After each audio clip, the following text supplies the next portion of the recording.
দেখুন, এই হরি কথা, কৃষ্ণ কথা বলা বড় কষ্ট, বড় দূরত্ব, এত সহজ কথা নয়। যে হরি কথা স্বয়ং ভোলানাথ 5টা বদনে অহরহ নাম করছে, বলে শেষ করতে পারছে না। শুধু তাই নয়, সৃষ্টিকর্তা ব্রহ্মা 4 বদন দিয়েও এই হরি কথা কৃষ্ণ কথা বলে শেষ করতে পারছে না। আর আমার তো একটা মাত্র বদন, কতটুকুই বা বলতে পারি এই হরি কথা কৃষ্ণ কথা। কিন্তু তবুও চেষ্টা করি যতটুকু বলা যায় ততটুকুই শ্রেয়। হরি বল। তাই এই হরি কথা কৃষ্ণ কথা বলতে গিয়ে আমার অসংখ্য ভুল ত্রুটি হবে, আপনারা নিজ সন্তান মনে করে আমাকে মার্জনা করবেন। নিতাই গৌর প্রেমানন্দে হরি হরি বল, হরি বল, হরি বল। দেখুন, আজকের এই মহতী হরিবাসরে আজকের একত্রিত সমবেত হয়েছি, এটা কিন্তু এমনি এমনি নয় মা, এটা বহু জন্মের একলব স্বীকৃতি ছিল বলে আজকের এই মহতী হরিবাসরে আমরা একত্রিত সমবেত হতে পেরেছি। আর সেই সঙ্গে সঙ্গে আজকের অনাদি আদি গোবিন্দ এসেছেন, তিনার প্রসাদ আমরা আস্বাদন করব। কিন্তু দেখুন, আজ থেকে আনুমানিক 539 বৎসর পূর্বে নবদ্বীপে বড় পাণ্ডিত্যের সুখের দিন ছিল। পাণ্ডিত্যের সুখের এত দিন ছিল যে তখনকার দিনে ওই সবার মুখে মুখে প্রচার হতো শ্রীধাম নবদ্বীপের কথা। আর নবদ্বীপে তখনকার সময় সব থেকে বড় বিদ্বান ছিলেন আমার চৈতন্য মহাপ্রভু। আর সেই চৈতন্য মহাপ্রভু তিনি এত বড় বিদগ্ধ পণ্ডিত হয়েও তিনি আমাদের মতো কলির হতভাগ্য জীবের জন্য একটি কিন্তু গ্রন্থ লিখে যাননি। কেউ কিন্তু চৈতন্য মহাপ্রভুর গ্রন্থ লেখা দেখাতে পারবেন না। কেন না, তিনি তো লেখেননি। কেন লেখেননি? কারণ কলিযুগের অবস্থা তো তিনি জানতেন, তাহলে তো অবশ্যই উচিত ছিল তিনার গ্রন্থ একটা লিখে যাওয়া। চৈতন্য মহাপ্রভু এত বড় দূরদর্শী ছিলেন তিনি, যে আজ থেকে 539 বছর পূর্বে তিনি অন্তরে বুঝতে পেরেছিলেন যে কলির জীবের ধৈর্য শক্তিটা কি হতে পারে। যে কলির জীবের ধৈর্য শক্তিটা এমন হবে, এরা মোটা মোটা গ্রন্থ এরা টাকা দিয়ে কিনে আলমারিতে সাজিয়ে রাখবে, কিন্তু এরা কোনো গ্রন্থ এরা পড়বে না। হরি বল। এরা কি করবে? এই তো মায়েরা সবাই বসে আছেন। আপনারা আগেকার দিনে আমরা দেখতাম, আমি যখন ছোট ছিলাম দেখতাম আমার বাড়িতে প্রত্যেক বৃহস্পতিবার হলে আমার ঠাকুমা অন্তত লক্ষ্মী চরিত্রটা পাঠ করত। কিন্তু এখনকার দিনে সেই ঠাকুমারা আর লক্ষ্মী চরিত্র পড়ে না। এখন কি করে গো, সন্ধে হলে কোন রকম সন্ধে প্রদীপটা জেলে দিয়ে টিভি খুলে নিয়ে সিরিয়াল নিয়ে ব্যস্ত। নিতাই গৌর হরি বল। তাহলে ভাবুন কত বড় দূরদর্শী হলে এই চিন্তা ভাবনা হয়। তিনি এই চিন্তা ভাবনা করে তিনি কোনো গ্রন্থ লিখে সময় নষ্ট না করে তিনি রেখে গিয়েছিলেন মাত্র 8খানি শ্লোক। সংস্কৃত ভাষায় তিনি 8খানি শ্লোক রেখে গিয়েছিলেন।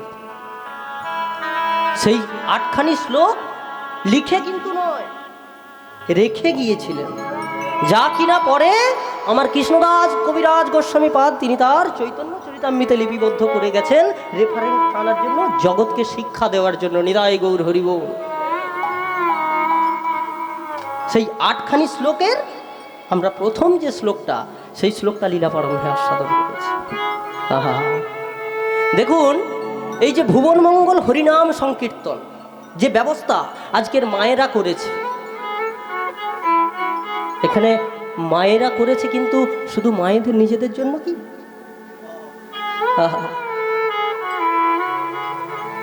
দেখবেন জগতে না অনেক প্রকার খাওয়ার আছে, যে খাবারগুলো খেলে আপনার তুষ্টি পুষ্টি দুটো একসঙ্গে হবে না, একসঙ্গে হবে না। কিন্তু সেই পুষ্টি এবং তুষ্টি কোথায় পাবেন? কীর্তনে। আহা, কেন বললেন? দেখবেন জগতে অনেক খাওয়ার আছে, যেমন ধরুন ফুচকা। ফুচকা যদি আপনি খান, মায়েরা ফুচকা একটু বেশি ভালোবাসে, তো মায়েরাই বেশি ফুচকা খায়। আপনারাই ব্যাপারটা বুঝতে পারবেন। যারা ফুচকা খায়, হ্যাঁ হ্যাঁ, ফুচকা এমন একটা খাবার যেটা খেলে মায়েদের তুষ্টি হয়, কিন্তু পুষ্টি হয় কি? কি গো মা?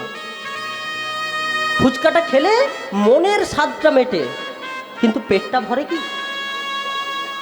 পেটটা কিন্তু ভরে না। আবার ধরুন আপনাকে যদি এক মুষ্টি চিড়ে দিয়ে দেওয়া হয়, আপনি চিড়েটা যদি খান, চিড়েটা আস্বাদন করার পর আপনার পেটটা ভরবে, কিন্তু তুষ্টি হবে কি? কিন্তু কীর্তন এমন একটা সেবা, যে সেবাতে যদি এই যে আজকের আমি কীর্তন গাইছি, আমারও লাভ হচ্ছে, আপনারা শুনছেন, আপনাদেরও লাভ হয়ে যাচ্ছে। হরি বল। কিন্তু মহাপ্রভু আলাদা কথা বললেন। মহাপ্রভু কি বলেছেন? মহাপ্রভু বলেছেন যে এই ভুবন মঙ্গল হরিনাম সংকীর্তনের এক আত্রা উপকার নয়, এই হরিনাম, এই কীর্তনের উপকার আছে সাতটা উপকার। এটা এই কীর্তনিয়া অধম কেউ বলছে না, এটা ভগবানের শ্রীমুখের বাণী। তিনি বলে গেছেন, তিনি কি বলেছেন? যে সাতটি উপকার আছে, তার কারণ তিনি শ্লোকের মধ্যে দিয়ে বলেছেন। কি বলেছেন গো?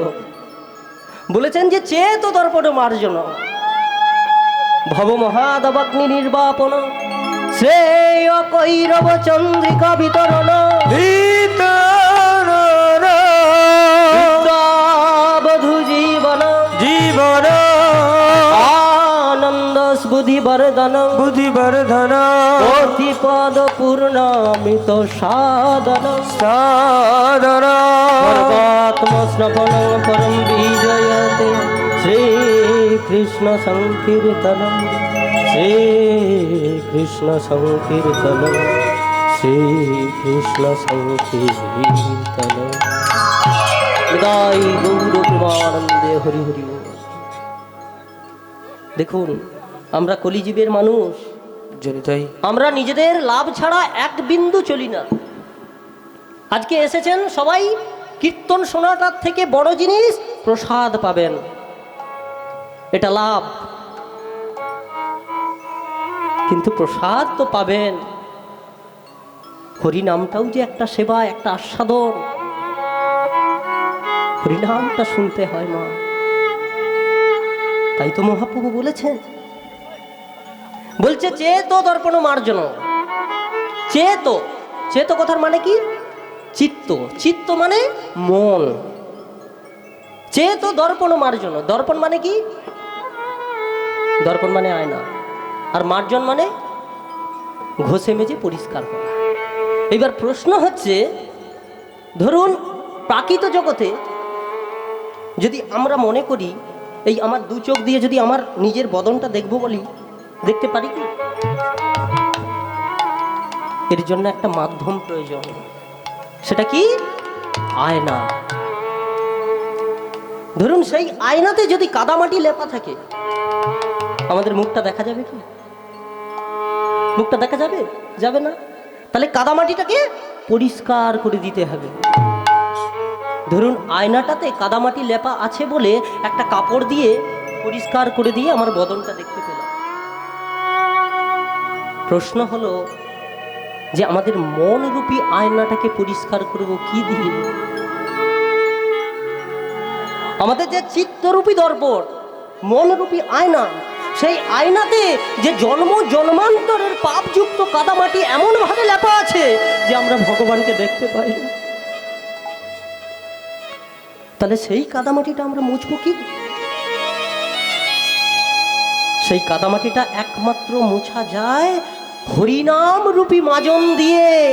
নিতাই গৌর প্রেমানন্দে হরি বল হরি বল। এই দেখুন 1 নম্বর উপকার আমরা পেয়ে গেলাম। চেত দর্পণ মার্জন। এবার বললেন ভব মহাদাবাগ্নি নির্বাপন। ভব মহাদাবাগ্নি নির্বাপন।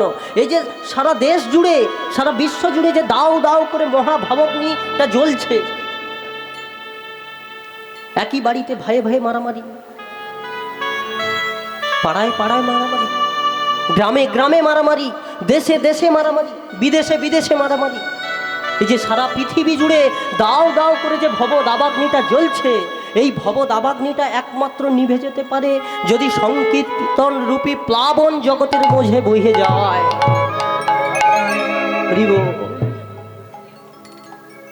তাহলে এটা গেল 2 নম্বর উপকার।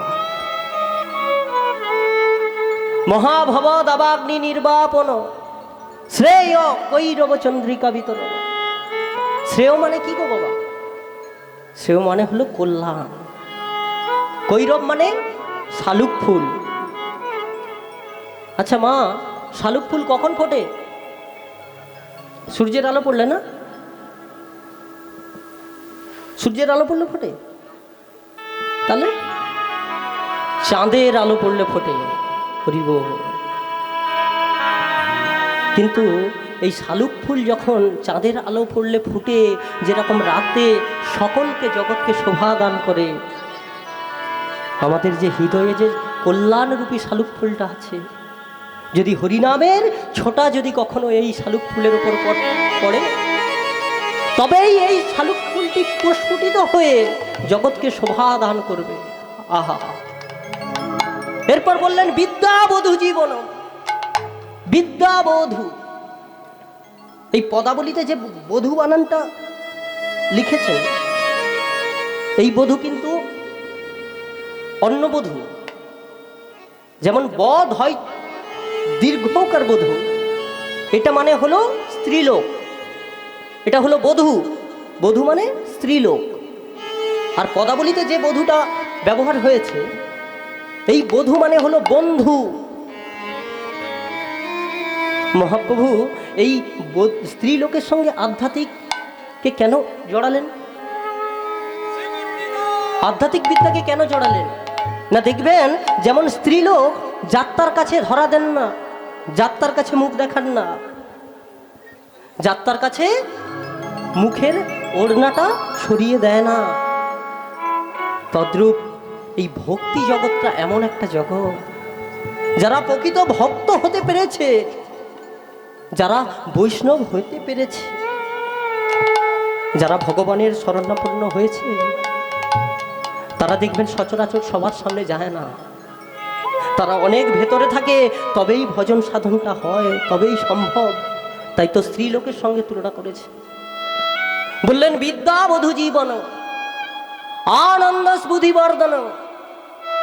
আনন্দ, দেখবেন যেজন সংকীর্তন রসে একবার জন্ম জন্মান্তরে নিজেকে ডুবিয়ে পেরেছে, তার বাবা আর কিসের বাড়ি, কিসের সংসার, কিসের বৈভব, এইসব আর ভালো লাগে না।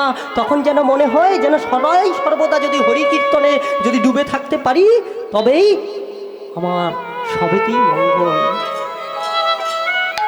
আর তখনই আনন্দের সাগরটা যেন উথাল পাথাল করে। তাই তো বললেন আনন্দ বুদ্ধিবর্ধন প্রতি পদম পূর্ণামৃত সাধন। প্রতি পদে পদে অমৃতের স্বাদ। আপনারা বলবেন কোথায় বাবা? হরিনাম শুনে যদি অমৃতের স্বাদ পেতাম, কোথায়? অমৃত তো হয় না। সে কেমন হয়েছে জানেন? এক রুগী কবিরাজের কাছে গিয়ে বলছে, কবিরাজ মশাই কি হয়েছে জানি না, আজকের কয়েকদিন ধরে আমি যা মুখে দিচ্ছি তাই তেতো লাগছে। বলছে বাবা তোমার রোগ আমি ধরে ফেলেছি, তোমার রোগ হয়েছে, তোমার পিত্ত রোগ হয়েছে। ওই পিত্ত রোগের স্বভাব হলো যে যা তুমি মুখে দেবে সবই তেতো লাগবে। কিন্তু বাবা তুমি এক কাজ করো, এর কোনো ঔষধি জড়িবটি আমার কাছে নেই, এর একটা পন্থা আছে। দোকান থেকে নামি দামি তাল মিষ্টি একটু কিনে নিয়ে, বলে সে তো আমি খেয়েছি। বলছে তাও খেয়ে দেখছি তিতো লাগছে। বলে ওটা তোমার তাল মিষ্টির দোষ নয়, ওটা তোমার জিহ্বার দোষ। তোমার জিহ্বাতে মিষ্টি লাগছে না বলে তুমি তো আর তাল মিষ্টিকে দোষারোপ করতে পারো না, পারো কি? দেখবেন তাল মিষ্টির স্বভাব হলো মিষ্টি দেওয়া। তাহলে আজকের হয়তো আমাদের এই হরিনাম রূপী অমৃতটাকে অমৃত বলে মনে করতে পারছি না। কবিরাজ মশাই বলছে যে দেখো বাবা, ওই তাল মিশ্রিটা তুমি দেওয়া বন্ধ করো না, তুমি রোজ খেতে থাকো একটু একটু করে। আর যেদিনকে ওই খেতে খেতে খেতে খেতে খেতে খেতে দেখবে তোমার মুখে ওই তাল মিশ্রি মিষ্টি লাগতে শুরু করেছে, সেদিন তুমি ভাববে তোমার সকল পিত্তরোগ দূরীভূত হয়ে গেছে। নিতাই গৌর হরি বল। তাই এই হরিনাম আজকে হয়তো আমাদের মুখে তেতো লাগছে, কিন্তু কেউ যেন এই হরিনাম দেওয়া বন্ধ দেবেন না। এই হরিনাম দিতে দিতে দিতে দিতে দিতে দিতে দেখবেন একদিন আপনার অমৃতের স্বাদ পাবেন। আর সেদিনকেই জানবেন আমাদের হৃদয়ের সকল দূরীভূত রোগ হয়ে গেছে। হরি বল। তাই বললেন পূর্ণ অমৃতের স্বাদ, প্রতিপদ পূর্ণামৃত সাধন। বলছে সর্বাত্ম স্বপনং পরম বিজয়তে শ্রীকৃষ্ণ সংকীর্তন। এ দেখুন বাবা কত সুন্দর কথা বলছে, হরিনামে সকল আত্মার একসাথে স্নান হয়ে যায়। বলছে স্নান হয়ে যায়।